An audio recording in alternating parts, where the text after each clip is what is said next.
మహాముని ఓ శునకాది మహారుషులారా పూర్వమొకప్పుడు నారద మహాముని శ్రీ మహావిష్ణువును ఈ విధముగా అడిగినాడు.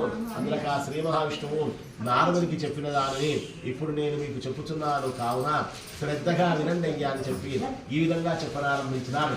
పూర్వకాలమందు ఈ నారద మహాముని సకల లోకాలను అనుగ్రహించు కోరిక కలవాడై సకల లోకాలు తిరుగుచు మార్గ మధ్యాన భూలోకానికి వచ్చినాడు.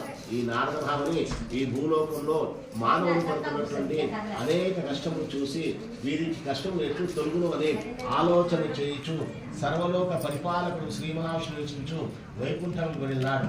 పూర్తి చేసుకోదాన్ని వైకుంఠంకు వెళ్ళాడు. ఆ వైకుంఠంలో ఆ నారదుడు చతుర్భుజుడు తెల్లని శరీర ఛాయ కలవాడు శంఖ చక్ర గధ పద్మ వనమాలను పుత్రుడైన శ్రీమన్నారాయణమూర్తిని చూసి భక్తితో నమస్కారం చేసి ఈ